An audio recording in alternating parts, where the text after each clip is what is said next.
Good morning, hello. I'm here with Jason. What's your studio's name? Road 2 Entertainment. Road 2 Entertainment? Yeah, R-O-T-U. Road 2. Yeah, that's right. It's the acronym for Rhythm of the Universe, the franchise. That's such a cool acronym. Thank you. I'm here with Jason, representing Rhythm of the Universe, Road 2 Entertainment, and we're gonna play Eolia. All right, so what do I do first? All right, so you should be in a main menu. Yep. There should be an area, right?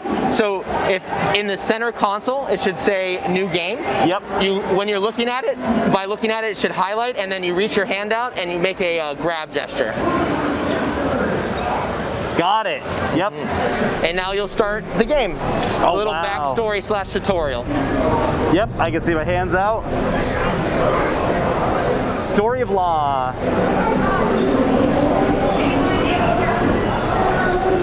All right, and what's my locomotion system? Oh, they're telling me now.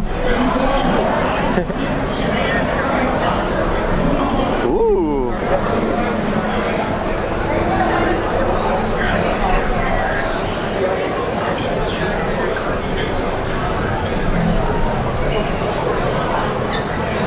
Okay.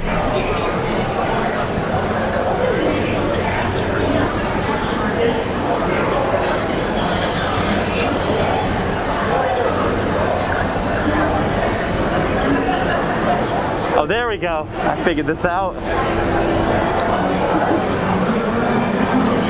I am kind of struggling getting moving. Oh, if you pinch forward, does it allow you to go straight? I'm kind of like intermittently getting the little joystick to pop up that shows what's Oh, really? Oh, no. Yeah. It's even darker than I thought. Yeah, it's making the finger motions right. okay. Like it's getting that part, but it's not. Might be the light here. Oh no. We have to get that. AK, do you want to go get that lamp from Target? Yeah. We need that lamp. And so your right hand will allow you to go left and right, which will teach you once you get through that hallway. Oh yeah, this is really neat. When I can get it to actually activate, I get this hand motion tracking system is really cool. Thessalius Locrius calls storms and war to Eolia.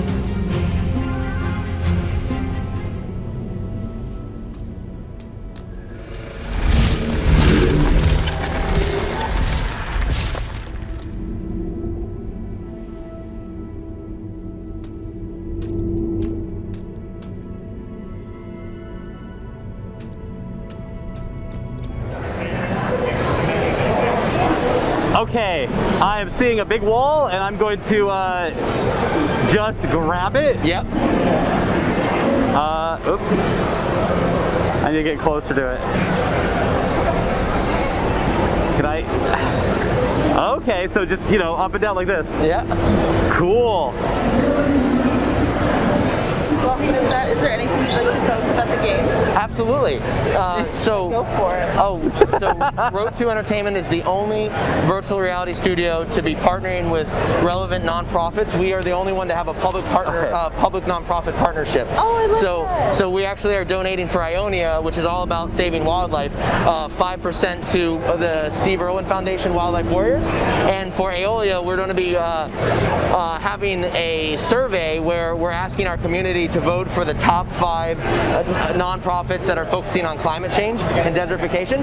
So we'll be donating to each quarter the winner of that survey. Oh, that's wonderful. And Eolia is a 5 to 7 hour fully hand-tracked VR experience. We focus on being a character named Conga, and you are what's called a modus. You're this person that has the capability of having musical superpowers. Yeah. And these powers allow you to do everything from control these ancient musical machines to basically being able to control your environment with sound. So it's not a rhythm game, it's something quite different. It's based around this universe where music theory, music instruments, everything that encompasses music it turns into lands, people, ecosystems, game mechanics, storyline arc, one giant universe based around this thing we call music mythology. So Eolia, unlike Ionia, which is more of akin to Vader Immortal, it's sort of an experience. Eolia is a full-fledged game where it has a much wider appeal to a larger audience of gamers who don't mind falling off a cliff and falling 40 feet, or having to figure out extremely complex puzzles, or trying to really use clues within the environment to understand what they have to do next. That's wonderful. There's over 300 items to be found in the game. 26 of them are very hard collectibles to find, and many of those items are useful. For example, scrolls that teach you songs that you learn to play on a Y-shaped flute. So with your hands, you get to play an instrument that gives you superpowers, sort of akin to Zelda's Ocarina. So this world seems really big? Sorry? The world seems really big? Exactly. The number one thing we wanted to focus on was smooth locomotion system with hand tracking that allows you to traverse large terrain. So the game is just very large, and you're able to do all sorts of types of locomotion, primarily driving yourself with a pinch motion, but also riding a giant largo and all sorts of interesting ways to move yourself around. That's really interesting. Is that hard to do on VR? Like, the larger the world, probably. I am so new to VR that I'm learning about it. So how difficult was it to bring such a large world to this kind of virtual space? Well, with a Meta Quest 2 headset, you're basically working on a mobile chipset. So you have to build a mobile game that runs at 72 frames per second. And with hand tracking, you even have less overhead. So we have to optimize the world in a very extreme way so that we can have, one, very beautiful graphics and visual fidelity, but two, have the overhead to allow hand tracking and all of the crazy game mechanics within the game to work. So it's one giant balance game between experience and visuals. That's amazing. Yeah. And Go ahead. oh no, please. How you doing, Solar? Hey, I have gotten to the big instrument in the sky, so I can pluck strings, I can play around with this. But I have figured out how to move. It is, with hand tracking, it is a bit of a tutorial to learn. It is this new intuitive way to really use VR. So no, it is intuitive. I completely agree. But the intuitiveness still, like anything with hand tracking in VR, it takes a little time. And that's something we did in the game, is we made sure that at first we teach you how to do the simple basic controls, and as you play the game, even hours into the game, you learn how to use those controls in even more meaningful and more exaggerated ways. So eventually, if you were to get a few hours into the game, you'd be jumping 40 feet, using potions to give yourself the ability to levitate and do all these crazy cool acrobatic maneuvers. So this is just something we do is throughout the game. As you get better at learning how to control the hand tracking and the locomotion, we then give you even more so that you just get to be a superhero throughout the game. Oh, very cool.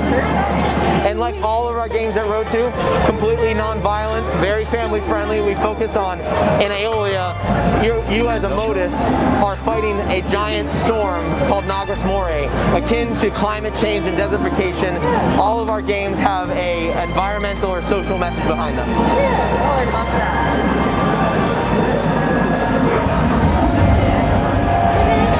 So everything that I'm seeing now that I've finally gotten into the tutorial and gotten into the pieces, and I'm looking at a giant constellation of instruments in the sky and stuff. Yes. It feels very much like like prog rock music video. Yep. And so now I get what I'm kind of doing here. This makes so much sense. Our soundtrack is an hour and a half long, available on Really? Spotify, Apple, wherever you get your music, you can get our soundtrack. It's one of the more, I think, honestly, standalone, the soundtrack itself is worth just taking a listen to. We have fantastic songs that you're hearing now, and ultimately throughout the game, both vocal and just the instrumental background music is just phenomenal. All Berklee College of Music and Grammy Award winners. Amazing. Wow. Wow. Okay.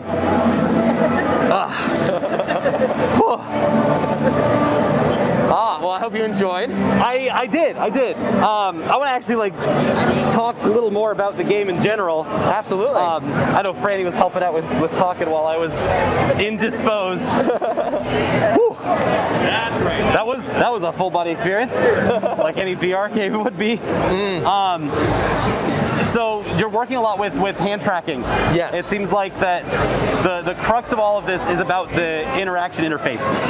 Yes. And that you're using that to guide musical performance, which is really cool. Can you tell me more about what kind of what different kinds of interactions you want to craft around performing music? I would love to. So this is, like you mentioned, hand tracking was first. We built the entire game around this new novel hand tracking system that the MetaQuest 2 has.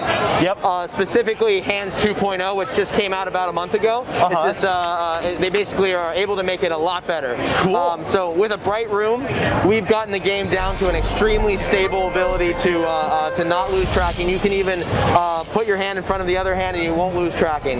We've also customized the SDK ourselves a bit so that we've done some very cool tricks to where when you grab an object and you look away, you don't automatically lose your hand and drop the... I didn't. Right? Yes. So like sometimes like you grab a ledge and look away, you're still grabbing the ledge. So we programmed to do some intuitive things in hand tracking that we feel people would appreciate more than just what's right out of the box, right? So that being said, we focused first and foremost, that locomotion system you were playing with. Ultimately, instead of like most hand tracking games, you're in one spot with a bunch of tables around you and you have to manipulate objects. We wanted you to be able to traverse large terrain. That's what we like in a game. That's what we wanted in ours. There's a lot of big open spaces, long sight lines that... And so, as you saw, you caught up to a sort of a stringed instrument, right, where you were pinching strings. Throughout the game, that's also giant drum heads. That's then combining pinching strings with drum heads with Simon Says and these giant, like Simon Says, environmental puzzles. Also, too, 300 items throughout the game, and the majority of them give you superpowers or some ability that'll be used later in the game. 26 of them are extremely hard collectibles to find, but ultimately these also lead to doing very cool locomotion abilities. For example, akin to Half-Life Alyx, I can reach out, look at an object, close my hand, and pull objects to me. Cool. So you get that far field grab, as well as being able to use your hands to, as you did, climb ropes, and then ultimately to start learning how to double jump, how to levitate, how to jump, spin, move a little bit in the air, grab an edge to find a secret location. It seemed like with how it, manages keeping track of where your hands were, that you can really easy move around and like identify new things that you want to interact with or grab or climb on to make that keep going, that flow. That's what a majority of that game is all about, traversing and finding, but then it leads to even crazier game mechanics like playing a flute. And akin to Zelda's Ocarina, you actually have a Y-shaped flute and you perform musical melodies from scrolls you found throughout the game. And about halfway through the game, you get the full flute, and throughout the game, you find all these scrolls, and so you can do everything like create energy light out of your body so that you can illuminate dark places. You can teleport back to locations that you maybe were before. You're able to, again, have all these things that help you solve these musical puzzles throughout the game. And then there's a giant church that is one big organ. That's probably one of the coolest parts of the game. I can't wait till our audience reaches that part. That's cool. It's one of the largest terrains you could see in VR, to be honest. Right. I'm really excited. This is cool because as much as I love and respect rhythm games, I wear that pride. This is about music creation and music theory, like the gamification of music education and theory. There's a lot more going on here with instead of memorizing input commands and stuff, it's about finding ways to create stuff Exactly. by interacting with it with your hands and getting dirty in a way. And a great example of that, where the music and the gameplay just sort of blends together seamlessly and beautifully, is one. If you were to play about another 20 minutes, you would have reached what's called the Largo Run, where you're on this giant mount. This mount right here, actually, this what we call it a Largo, and you have to grab the reins and you start riding it. And as you ride it, a giant storm starts to follow you, and you have to dodge tornadoes and travel in between giant storms. And ultimately, the music builds in a way that makes you feel like you're in a movie. Yeah. And then as you escape it, the music just turns beautiful, and you see the opening logo of our company and of the game, and it really opens up. The first 40 minutes is really one giant tutorial, and then the game really opens up into the next 4 or 5 hours of gameplay. Wow, that's a lot. That's really cool. Congratulations on getting all of that in there. Thank you. Thank you very much. It's your second time doing it too, with the second game out. That's incredible stuff. I'm excited because I'm seeing VR games that aren't just toys, which I love. All respect to toys, but going for more artistry, creating stuff. Getting down and dirty. Like, what does it mean now? You've played with your toys. Now, what can you build with your toys? Yes. Like that idea. I think that's another step forward for VR and VR games. I completely agree. That's what our studio is looking to do. What I hope our audience and any future fans are looking for is a studio that is building each game off of what it's learned and its abilities, where we have a series now where the third one is going to be called Lydia. It's underwater, and we want to take it to the next level, where Eolia is 90 minutes and sort of an immersive experience. Eolia is a full-fledged hand tracking game. Lydia is going to be completely different to the two, and we want to then take it to the next level, so that in a year from now, 5 years from now, the games we release just keeps exceeding expectation, and ultimately our studio producing some of the most amazing VR games that can be out there. That's amazing. Yeah, that is our really goal. Cool. September 1st, it came out. We did a ghost launch. We've been Ghost promoting. launch. Wait, what does a ghost launch mean? So we announced we were releasing this summer, and then you had to launch the game from the afterlife. Sorry, what? You were a ghost? We were we didn't announce when we were releasing, and just randomly on the first, we just released the game and are doing all the marketing now after the release. Sure. This was a decision we made so that we could be here at PAX, share it with everybody, and so that everyone here would be able to buy it. On top of, we just wanted to get it out and push that marketing. We want everyone to know about this game. That's so funny. Well, I'm glad you didn't die and then have to release it from the afterlife. Well, after QA, I almost did, but regardless, I am here. We lived. We're good. The ghost launch is for the ghosts and for us. Exactly. For everyone. Spectral saturation of the spectral markets. They're around. Yep, they're around. Thank you. Well, thank you for your time today. Thank you. That's Eolia. Nice. Oh, thank you. That's so cool. I'm really excited with your vision on, how to expand on the VR space. Thank you for giving that lens into the world. Oh, wait.